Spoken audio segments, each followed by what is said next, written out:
and we are here with Judit Pfeiffer, who's a certified facilitator of the Work of Byron Katie.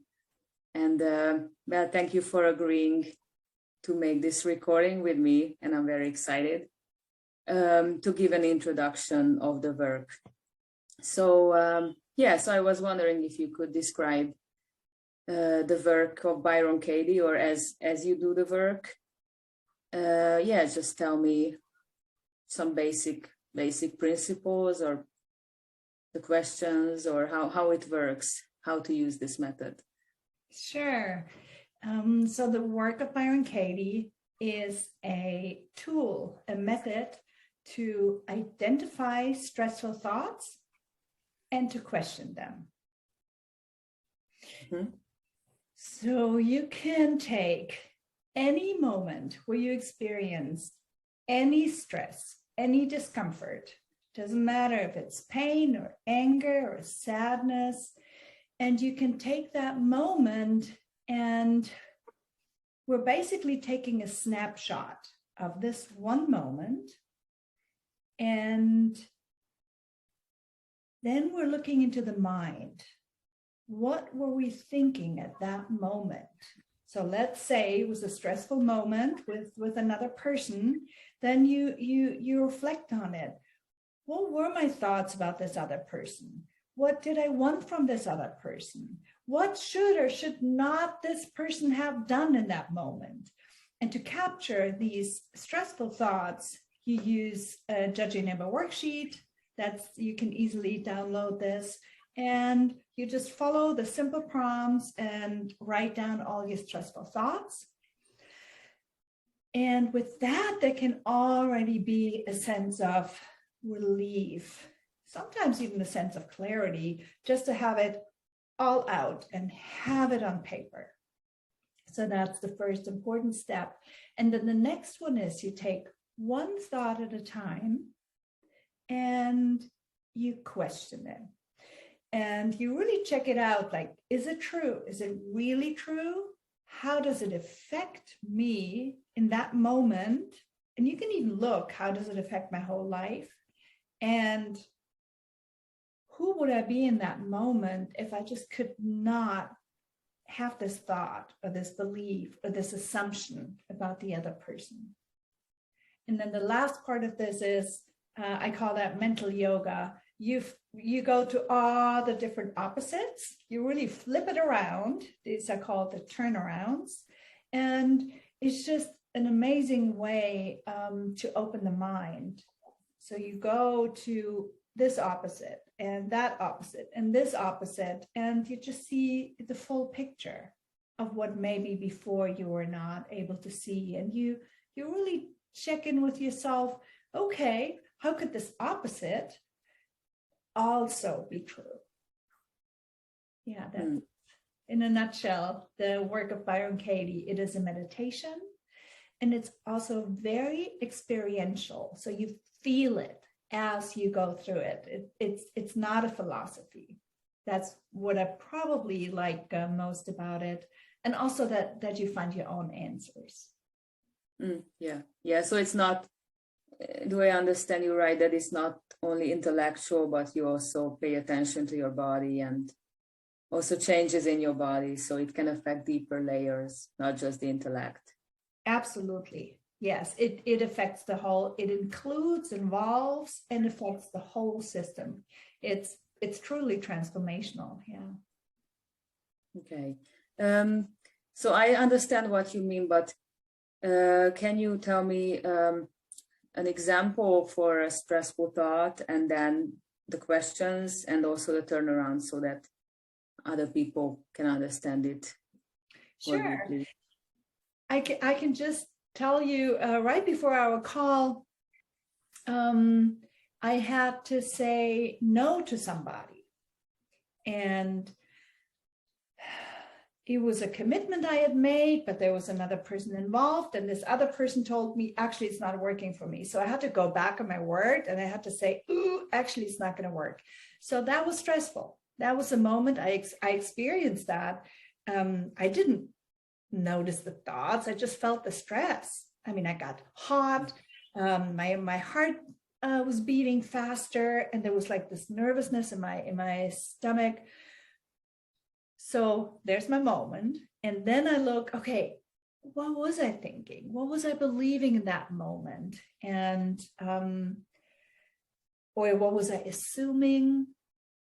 So in that moment, the thought I can find is she will be disappointed. Yeah. Or she will not like me anymore.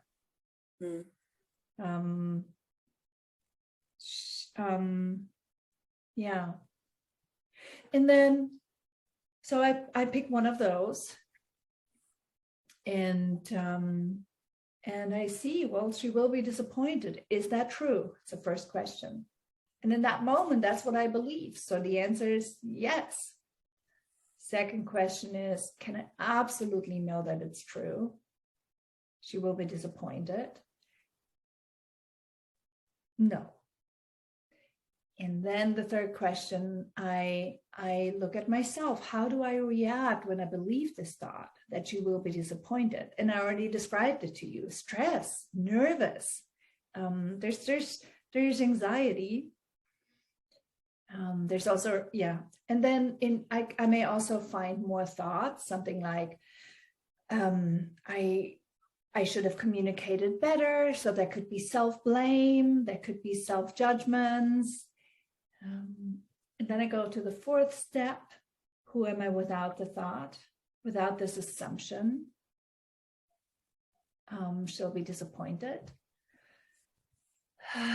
And then I can breathe, and then I feel immediately how like my chest opens and the breath goes in deeper, and I feel a sense of relief, a sense of, what do I know? It may all work out for the better. And I feel comfortable. I have my peace back, my lightheartedness back.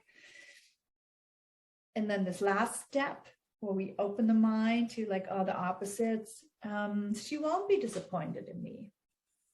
Could be equally true. I know her as a really cool person, so she may be just fine. So that's one of the turnarounds. Like she won't be disappointed. Yeah. Yes, one of the opposites. And I'm just going through this just fast, just racing through it. So for either one of these steps, you can really take a longer time. And maybe if you want to facilitate me in another thought, we could do that, and then also model it how to take a little more time. But I just want to show the steps briefly. So that was one opposite. She won't be disappointed. And then I tried to find 1, 2, 3, 4, 5 examples, whatever I can find. And then another opposite would be, she will be disappointed. I will be disappointed. I will be disappointed in myself. So that is can be a very powerful turnaround. You just turn everything to yourself and invite yourself to see, how could that be true in that moment? So how could I be disappointed in myself in that moment?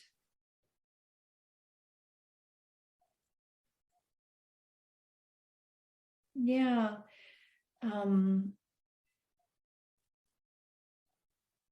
Yeah, with that turnaround, I see a lifelong history with this of not wanting to disappoint people.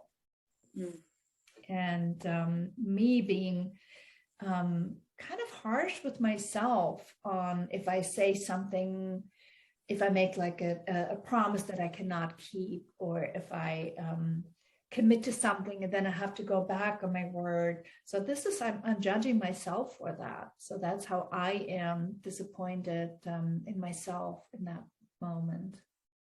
Yeah. Yeah. And then would you use the turnaround? How is it? I'll be disappointed in him or her? She will be disappointed in me. Oh yeah, I could do, yes, thank you. I will be disappointed in her. And then I try that on and see what could be an example for that. And sometimes these turnarounds are not easy. They're an invitation to really contemplate, like, okay, how could that work? How could that fit? I will be disappointed in her.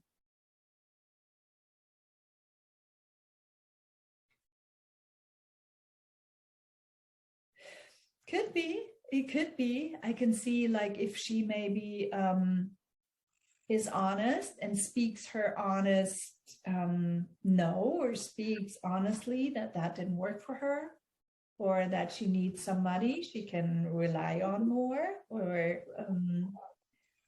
could be that I would be disappointed. Yeah.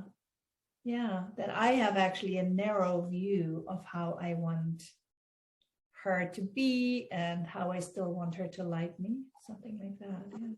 Yeah. Yeah. So that's the process of the work with the 4 questions and the turnarounds. Mm-hmm. Mm-hmm. Yeah, I just remembered, and I don't know if actually Katie says that, but I kind of remember something like the work is about coming home to yourself. Mm-hmm. Can I say that? Yeah, that's my experience. Yeah. Yeah. There are many turnarounds, especially the ones to yourself, where you just have to, you don't have to, you get to look at yourself, and you get to, by doing so, I feel I get to deeply connect with myself. And that is something, before the work, that was more of a concept to me, a philosophy. Yeah, you have to connect with yourself, be there for yourself, love yourself. All the right. It's like, how?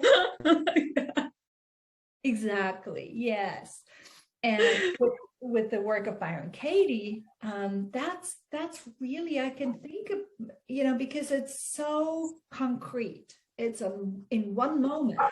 We're not philosophizing about a topic. We're really looking at this one moment, and okay, so how could I make this tangible, and how could I live this?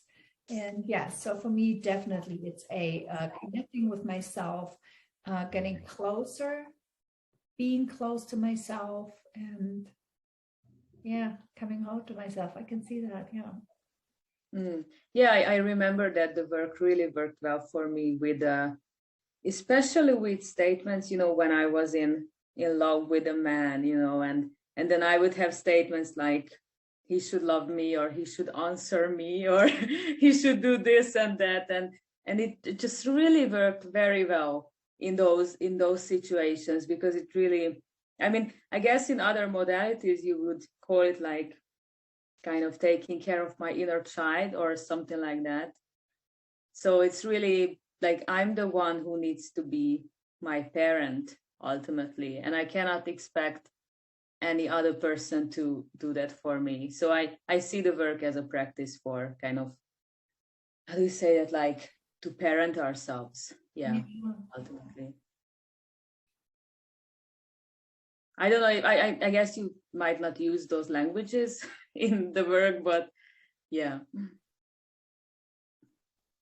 Yeah, no, I may not use it like that, but it definitely resonates for me. Yeah, I can see that. Mm-hmm. Yeah, and also with, I think Gandhi had that saying, you need to be the change you wish to see in the world. And that's just such a beautiful, the work is just such a beautiful example to live that, because whenever I like want other people to change and do certain things, and I can really tell like what they should do and how they should do it, and then just turning around and, okay, how can I here and now do something about this situation? And that's just so empowering, and I just really love that, and I'm really grateful for that. Yeah, same here. It's very empowering. Yeah, and puts it back into my hands. Like, okay, into what can I do? What can I do in my little life if I, yeah. Mm-hmm. Yeah. Also, I think Katie talks about like my business, other people's business, and God's business. Can you talk about that a bit? Yeah. Yeah, for example, she talks about loneliness, and she says, if you find yourself feeling lonely, see what you're mentally doing. Whose business are you in a moment when you're lonely? And the way I hear it is like, who are you thinking about? What are you thinking about? Because whenever I'm thinking about a person, about a place, about something that's over there, well, I'm not fully present to myself. Mm. So that's one way I hear that. The other way is, whenever we judge or criticize, that's being in someone else's business. And same thing, it takes away from being present to yourself. Yeah. There's this exercise, just think about things and people, and just categorize, is it my business, your business, or God's business? Like the weather, whose business is the weather? Or whose business is it if I am unhappy? That would be my business. Whose business is it what someone else says? Well, that would be their business. So that's theirs. My reaction is mine. So again, this is something that I feel is very empowering. That's what I can work with. I can do something about that. Yeah. And I'm also free to complain about the rain if I don't like it. It's just not very effective or helpful. Yeah. Yeah. So that's another thing I cannot stress enough about the work, and I that's what drew me to the work and still keeps me in it. There are no rules. The work is not about establishing new supposed to's. Freedom. The work is about awareness and freedom. And freedom may be a big word. So sometimes I say it's about having options. So something triggers you, somebody annoys you, something, okay. And with the work, as you continue doing the work, there are options about how to react in the moment and also how to address it at the moment, later on, after the moment. So it's just very, very powerful, very empowering, helps with communication, just gives a great sense of clarity. And I've found after doing the work on something, I just have so much more clarity as to what to say and how to say it. Mm. Yeah. So would you say that the goal of what is the goal of the work? Like, because what comes now is opening the mind, but I'm not sure if that's accurate. What would you say? Well, I've heard Katie say, do the work for the love of truth. Do you want to know how things really are? So that resonates with me. And then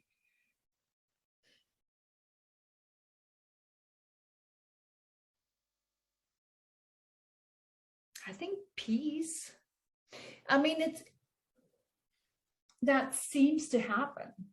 I mean, the more I do the work, the more I see that for other people. I see that for my clients. As they do the work, they're more at peace with themselves or with other people or with a conflict situation. So that is definitely something that comes out of doing the work. Yeah. Yeah, so there's one question that I really wanted to ask. Yeah. So and this is my main concern about the work, because I remember when I used to do the work a lot, and I would be for example, I was in a workplace situation that I couldn't finish work on time, and they didn't pay me extra money for that. So, and I kept feeling frustrated and angry about that. And I kept doing the work, but somehow my motive for doing the work was to, make my anger vanish somehow. So make me less angry, or, and I think I lost it for, or it lost for like half a year before I realized that I actually need to take action.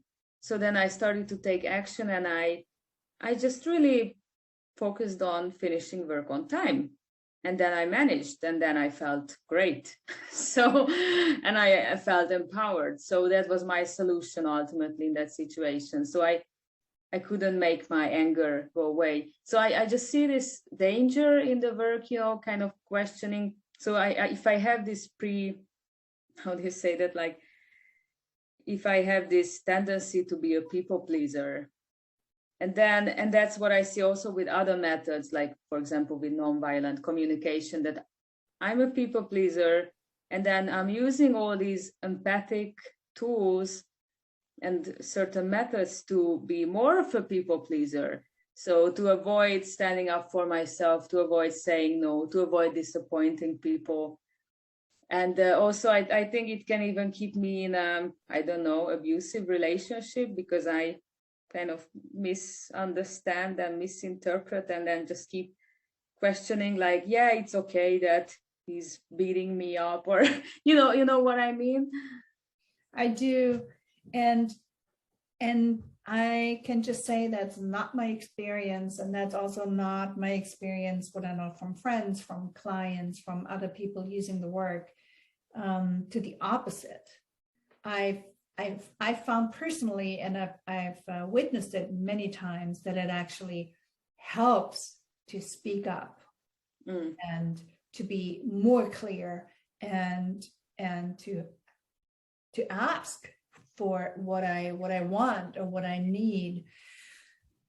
To me, it's and I think Byron Katie says that in Loving What Is, like, okay, so you lost your job.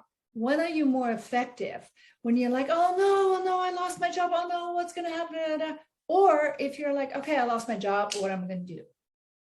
So that's what the work does. It's not taking away your power, but helping you actually just get rid of, like, sometimes that feeling of like the dark cloud, maybe the depression, or everything is heavy and there's no hope. And that seems to be, that's one reaction sometimes to bad things or negative things. And the work helps to just move that a little away. And with that, there's just more energy to actually deal with the challenge at hand. And I actually relate to what you said on the personal level, because I'm in a difficult relationship with my ex, the father of my children, and I've done a lot of work on him. And it has helped me to speak up, to speak out, to stand my ground, and to say, no, this is not working for me. And no, I am, and I'm willing to take the consequences. So it has definitely made me stronger. Yeah. Katie talks about integrity. Mm-hmm. She uses this word. Can you explain that, what that means? Say more. What is it? Is it something? What do you remember her saying about integrity?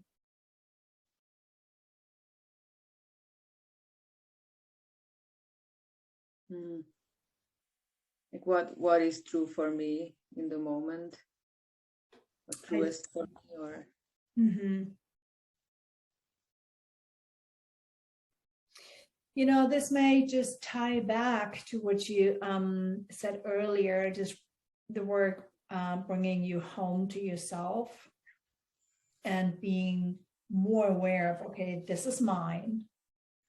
And this is also mine to take care of.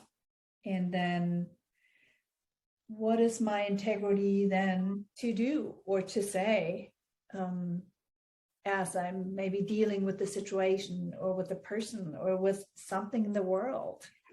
There's enough difficult, challenging things going on in the world. And if I step out of this, oh no place and just go to, okay, that's how it is. Let me accept it how it is. And what can I do? How can I be of service? How can I be of help? That's what I've heard Katie say too. She's left with two things: gratitude and how can I serve? How can I be of help?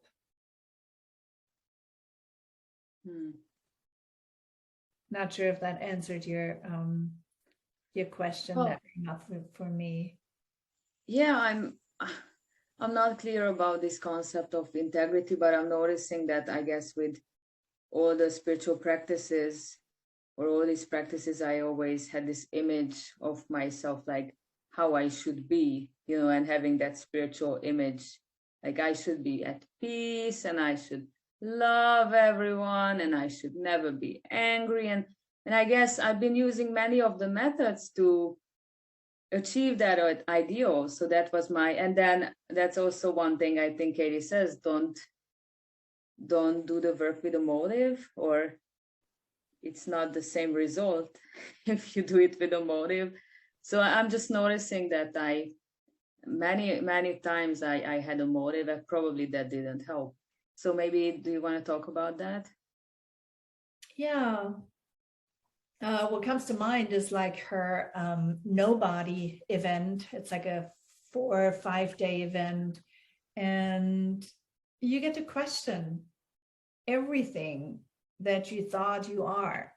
And you get to really look into what kind of identity am I holding on to? And it could be just, I am a woman, certified facilitator. I am German. I live in Memphis. I'm a mom. So all of this, what comes out of that identity, or as you said, I am a good person or a spiritual person.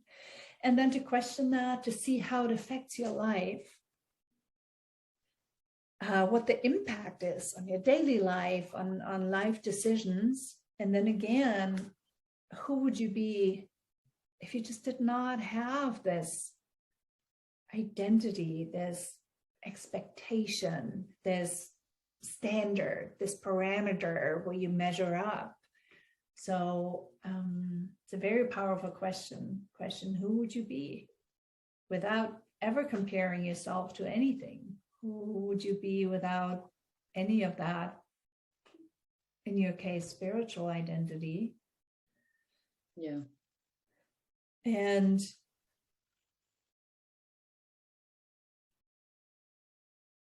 then to see, as you go to the different opposites, to open your mind,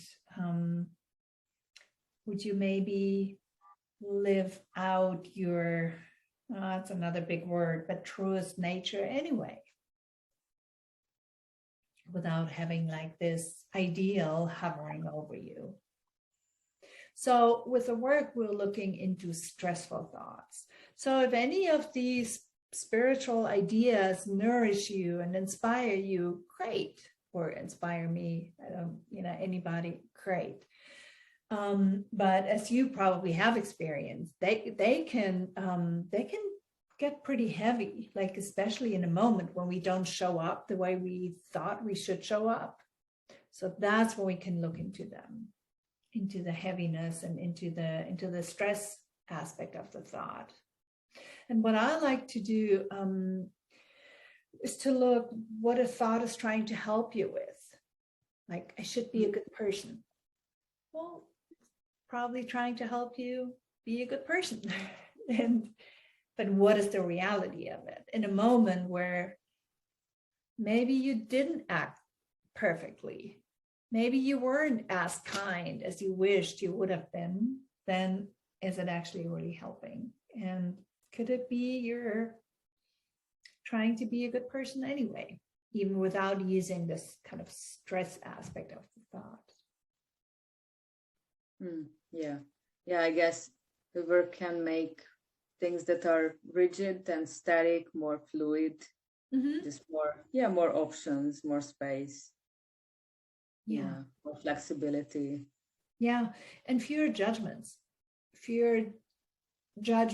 less heaviness, fewer self-judgments, and also fewer judgments of others. And in my experience, I'm left with a more open heart, more lightheartedness.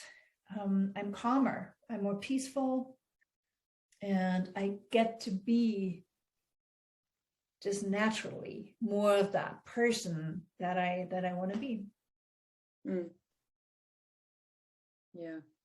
Yeah. What I like Katie saying, I think she said, like, that's the sky, that's a judgment. So it's because, some people are, or in some, let's say, some stages, people are so afraid of their judgments, like, oh my God, I'm judging someone, I shouldn't judge someone. And that's why I like the Judge Your Neighbor worksheet, that you get the permission to actually have all your judgments written down, and you can just notice. And it doesn't mean you need to believe the judgments or identify with them. So I think that's very empowering again. It is. And at the beginning, after I found the work, I couldn't even write a worksheet because I had trained myself so hard to not judge. Yeah. Don't judge. And there's nothing wrong with that. I mean, it is a beautiful practice to not go into negativity, to not go into judgments. I don't want to discredit that. But I also like when Byron Katie says, well, let's be honest, we are judging people. And so you're really just connecting, even if it's like this tiny little part of you that is still judgmental. And I still see myself sitting there trying to write that worksheet on my ex. Well, he shouldn't. Well, I mean, of course I can say, I couldn't even get a sentence out because it was kind of like just also judging myself for judging him. And yeah. It can be liberating to just say, you know what, on some level, I do judge him. Let me just put it on paper. Yeah. Allowing that. Yeah, I just had a thought, but it's gone. So it was I'm sorry, but I can't remember it. But I have another because I just remember that you can also write a worksheet on you can write a worksheet not just on other people, but your body. Yes. Like what you don't like about your body. And I think that's lots of people's issues nowadays. And also you can write about concepts like money, or I guess spirituality, or whatever, countries or politicians, and it's just such an exciting area, I guess, working all those concepts. It is. I've done lots of work myself and with clients on money, and lots of work on the body. And another thing that I find so fascinating, it's also sometimes interchangeable. So sometimes, and I just saw that in a Byron Katie facilitation on money. So you can use the concept, the thoughts you have on money, and sometimes it may fit for your spouse. Yeah. Like, I want money to be available. I want money to be easy. I want money to not go away. I want money to support me. Well, this may work for a parent too, Yeah. My parent to be there for me, to not leave me, to support me, or for a spouse. So I find that very fascinating, the idea of thoughts, assumptions, concepts, and how we live out of that, how they affect our lives. And just to be aware of that, to me, that's the work. Just that awareness that you gain from the simple step process to see, wow, this is affecting me this way. And if I didn't have this thought or assumption or belief or expectation, wow, I'd be open. I'd be okay. I would have my peace back. That's I mean, I've done the work so many years and done so many statements, but that's still mind-blowing to me. Like literally it blows my mind. Yeah.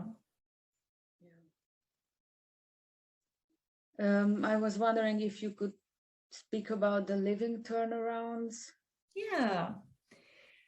So after you go through the process of the work, and you can select one turnaround that was one of the opposites, and you can, the way I look at it, just take it with you and see how you can actually live it in your life so that it doesn't stay like as an idea, but make it tangible. So if it's something like you had mentioned before, you had a thought coming up with dating partners of like, he should love me, or he should be there for me is also another one. So then the turnaround to yourself, I should love myself, or I should be there for me. So you could take that with you. You can even write it in a little note or pop it on your fridge or have it in your wallet, and just keep contemplating, keep reflecting. How is that real for me? How can I make this real for me? What could that look like? How can I live this? Yeah. Would you have an example, practical example for that?